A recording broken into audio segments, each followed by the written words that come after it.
guys, welcome back again. It's me Nisani Pani Thapa र after long time चाहिँ म भ्लगमा आइरहेको थिइनँ र सो मैले फेरि भ्लग स्टार्ट गरेको छु र धेरैजनाले मलाई रिक्वेस्ट पनि गर्नुभएको थियो कि भ्लग गर भनेर। सो म प्रोफेसनल भ्लगर त होइन, तर पनि मैले यसो आफू जिन्दगी कसरी बिताइरहेको छु होइन, मेरो दिनचर्या कस्तो रहिरहेको छ अनि त्यो भने थोरै समय पनि आफूले आफूलाई इन्जोयमेन्ट गरौँ भन्ने हिसाबले चाहिँ भ्लगहरू गरिरहेको छु।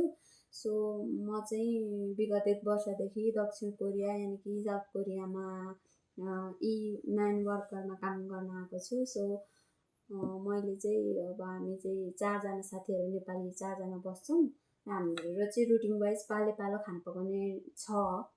सो आज मेरो पालो परेकोले म अब खानामा के पकाउँछु त तपाईहरुलाई ब्लगद्वारा म सेयर गर्न चाहन्छु।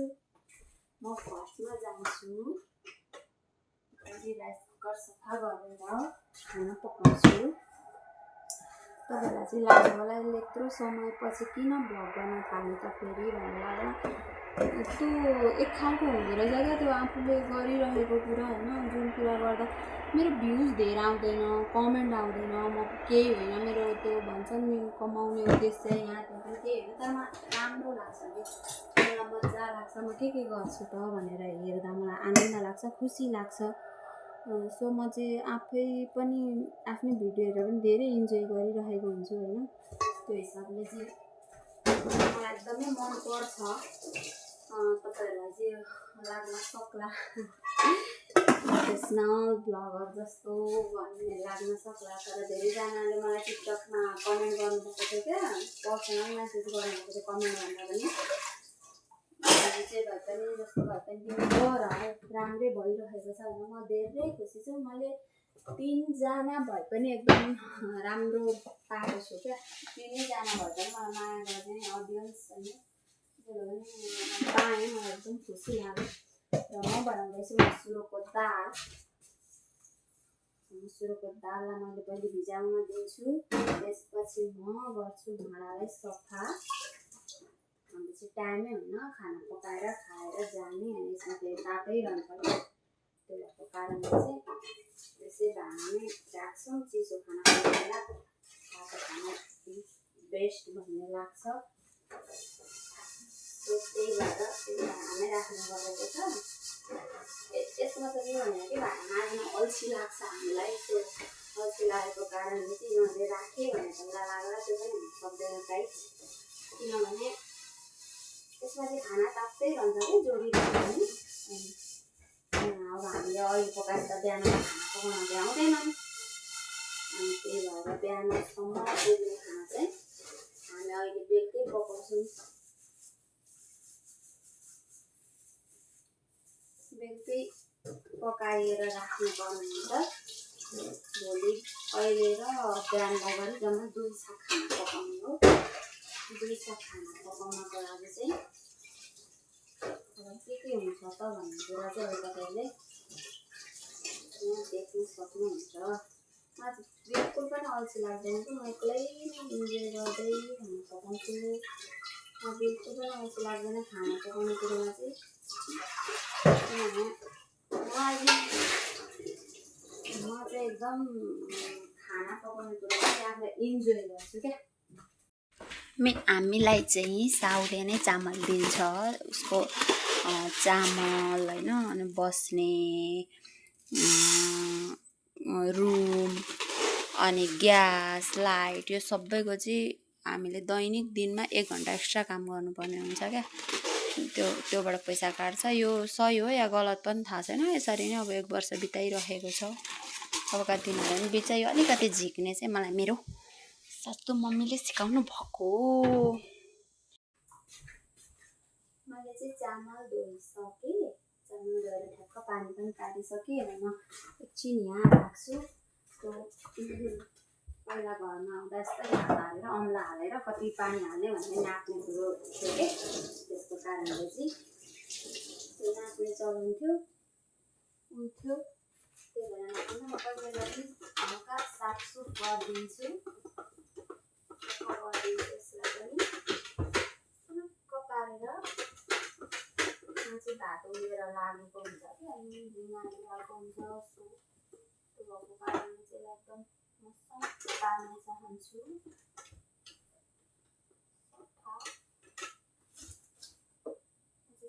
खाना अट्किन्छ कि यसरी धेरै खाना पकाउनुपर्छ। 4 जनालाई 2 छाक हुन्छ, अलिक बढी नै खाना पकाउनुपर्छ। सुत्तु भएकोले चाहिँ मैले सफा गरिदिन्छु यसरी। म चाहिँ सफा गरिदिइसकेको छु। अब त्यहाँ ठक्क टेक्नोलोजीबाट भात पकाइहाल्छु। भात पकाइसके पछाडि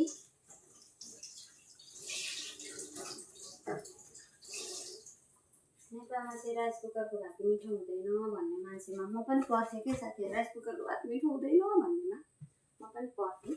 तर यहाँ भनेको चाहिँ म राइस कुकरको भात पनि मिठो मान्न खान्छु। किनभने कुकरेज हाम्रो चाहिँ बिग्रेको, कुकरेज बिग्रिङ। बटन ठिक्कै भात पाको। अब म बसाउँछु दाल।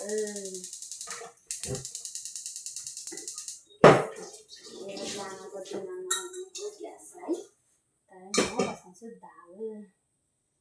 दाल बसाउनलाई रेडी गरेँ। दाल बसाउन रेडी गरेर कुकर बसिसकेपछि मलाई चाहिँ एकदमै मनपर्छ अलिकति हरियो खोर्सानी थोरै चट्ट पिरो टक्क बनाउनलाई यसमा राख्छु।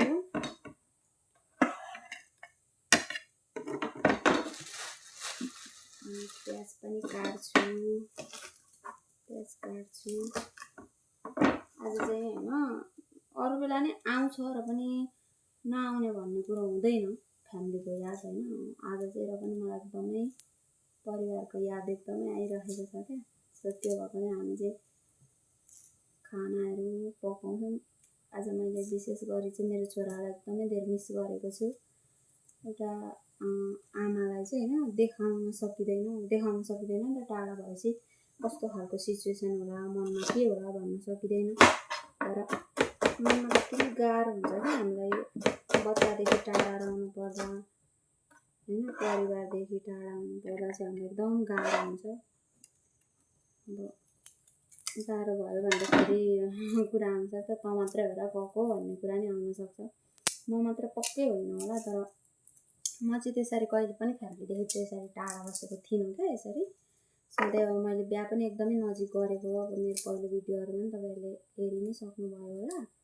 एकदमै नजिक बिहा गरेको कारणले अब त्यो टाढा भएको फिलै थाहा छैन क्या मलाई, कस्तो हुन्छ होला टाढा हुँदा चाहिँ भन्ने कुरा एकदमै त्यो मैले महसुस गरेकै थिइनँ। अनि अचानक यसरी टाढा हुनुपर्छ, अचानक त नभनौँ, प्रोसेस वाइज नै भएको हो सबै। तर पनि अब टाढा हुँदा चाहिँ होइन अलिकति अलिक बढी याद चाहिँ अब सन्तानकै आउँदो रहेछ। मैले यसमा त यो भन्न खोजेको होइन कि अरूलाई चाहिँ यादै गर्दिनँ, अरूको आउँदैन भने आउँछ। आफूलाई जन्म दिने आमा बुवा, आफूसँगका दिदीबहिनी दाजुभाइ, आफूलाई हरेक कुरामा साथ दिने श्रीमान, हरेक कुरामा हामी छौँ भन्ने परिवार होइन, सबैको याद आउँछ। नआउने त कुरै हुँदैन। मैले यहाँ भनिरहँदाखेरि होइन जन्म दिने कर्म दिने दुवै बाबुआमालाई एकदमै मिस गर्छु मैले। अब फोन गरेर सम्झेको छु भन्न पनि अप्ठ्यारो हुँदो रहेछ क्या। किनभने बच्चा होइन, बच्चा भए पनि रुँदै म कति मिस गर्छु तपाईँलाई भन्ने। अब आफ्नो परिवार, आफ्नो सन्तान याद भइ नै हाल्छ, उनीहरूको कुरै हुँदैन। तर पनि अलिकति भन्न चाहिँ गाह्रो नै हुँदो रहेछ क्या, कस्तो भएको छ भनेर। यस्तो आइडिया छ कि मसँग लसुन फोर्ने। लसुन फोरो यसरी। यस्तो खालको लसुन चाहिँ यहाँ चाहिँ प्रायः तासेर यस्तो प्याकेटमा आउँछ क्या, लसुन प्याक भएर आउँछ। तर हामीले यस्तो खालको लसुन चाहिँ त्यहाँ बारीबाट ग्रेडिङ नमिलेको लसुन छोड्छौँ क्या। अब त्यस्तो लसुन चाहिँ ल्याउँछ। अब नेपालमा त हाम्रो ग्रेडिङ मिल्ने नमिल्ने हुँदैन नि त। त्यसले त्यसरी लसुन ल्याउँछौँ। मलाई चाहिँ दालमा जिरा पड्काएको एकदमै मनपर्छ। म चाहिँ तपाईँलाई देखाउन चाहन्छु नि त। मलाई चाहिँ दालमा यसरी जिरा पड्काएको चाहिँ एकदमै मन पर्छ हैन। यसरी जिरा पड्काउने अलिकति जिरा पड्काइसकेपछि मैले यता रेडी गरेको छु लसुन, अलिकति हरियो खोर्सानी हैन। पहिले म लसुनलाई हाल्छु। पहिले मेरो लसुन जाओस् यहाँ, लसुन जाऊ। लसुन सबै गएन, लसुन सबै गएन। मैले लसुनलाई यसो गरेर हातले यसरी हालिदिन्छु। त्यसपछि म प्याज र खोर्सानीलाई पनि हालिदिन्छु। यसलाई चाहिँ म यसो गरेर चलाउँछु। ओहो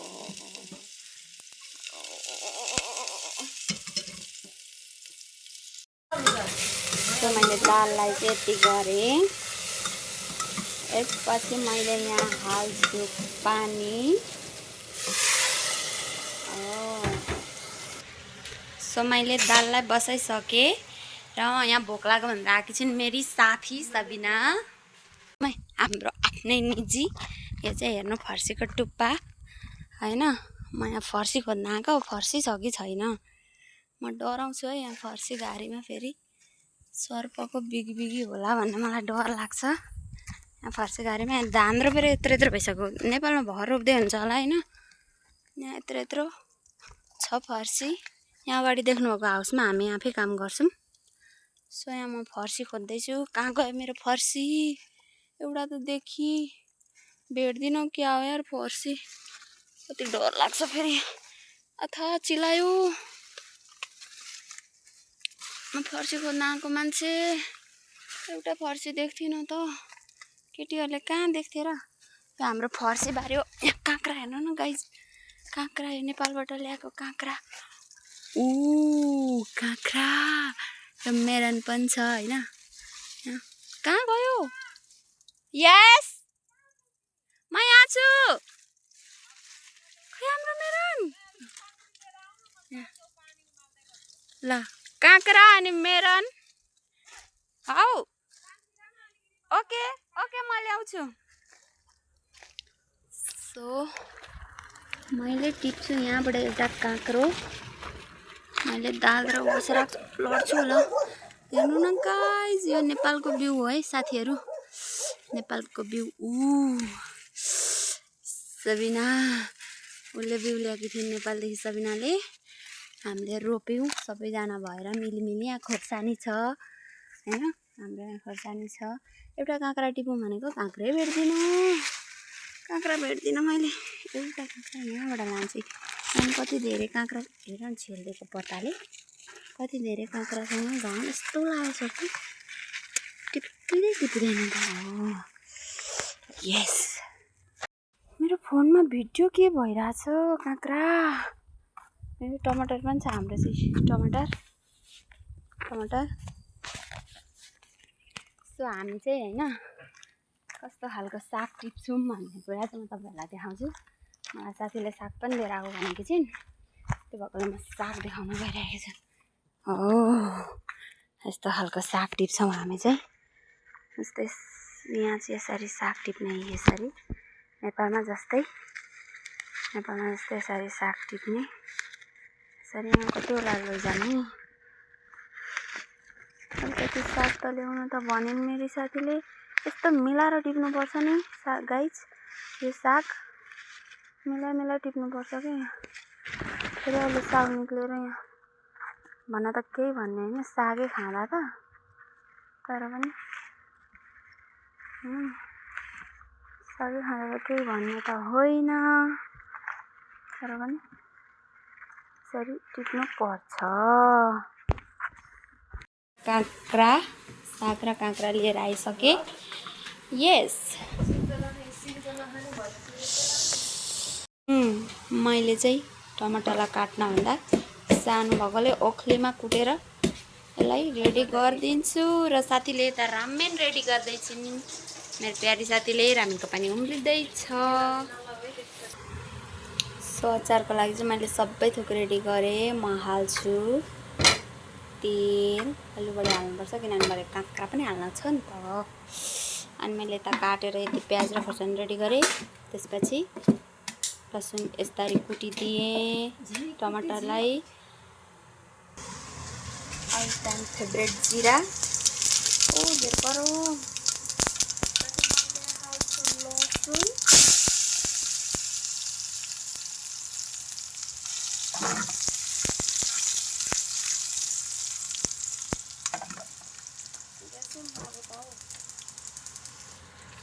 लसुन, त्यसपछि मैले हाल्छु खोर्सानी। मेरो चाहिँ के छ भने हल्का रातो लसुन भएपछि प्याज हाल्ने छ मलाई। यसको चाहिँ आफूलाई मिठो टेस्ट लाग्छ, म चाहिँ यसो गर्छु सधैँ। बेसार सेसार सब थोक हालिसकेपछि अब मेरो अचार गर्ने पालो। यता अचार पाकुन्जेल चाहिँ मैले फेरि यता साथीले मलाई रेडी गरिदिएको छिन् खाजा, रामेन। चपस्टिक चलाउन नआउनेको बिल्ला गरिहाल्नुपर्छ आफूले आफैलाई होइन।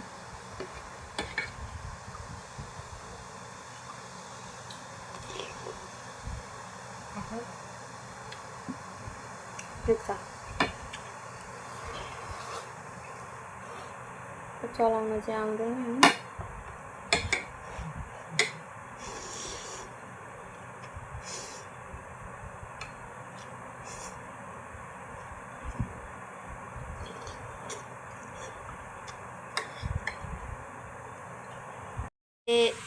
टमाटरलाई यतिको पारिसकेँ। यता मैले अचारको लागि काँक्रा पनि कोरेसम्म कोरेर यस्तो मसिनो बनाएर राखिसकेँ। अब म यहाँ भेन्टा काटेर, यो भेन्टा भन्दा नि हाम्रो त्यो चाहिँ बैगुन भन्छ कि यसलाई, यो बैगुन र आलुको सब्जी पकाउँदैछु। Let's see. रेडी भइसकेको छ, मैले अचार चाहिँ रेडी गरिसकेको छु। चाखामै अब कस्तो छ।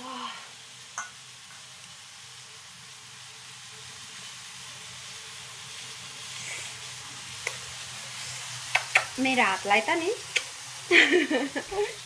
सँगै मैले बैगुनलाई यसरी फ्राई गर्दैछु।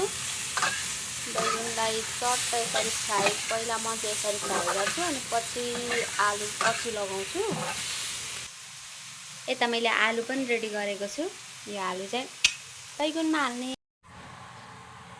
आज चाहिँ मैले पकाएको बैगुन चाहिँ फ्राई नभएर यस्तो गिलो भयो कि ग्रेभी टाइपको होइन। साथीहरूले मिठै मानेर खाइदिउन् भन्ने मेरो आश छ। ओ र मैले बनाएको थिएँ अन्डा, काँक्रा र टमाटरको अचार, स्यालेडमा छ गाजर र मुला। मैले काँक्रा चाहिँ राखेन किनभने अचारमा लगाएको थिएँ, त्यही भएर। सो हामी चाहिँ 4 जना छौँ, त्यो भएर 4 प्लेट खाना लागिसकेको छ। अनि यो भयो हाम्रो दाल।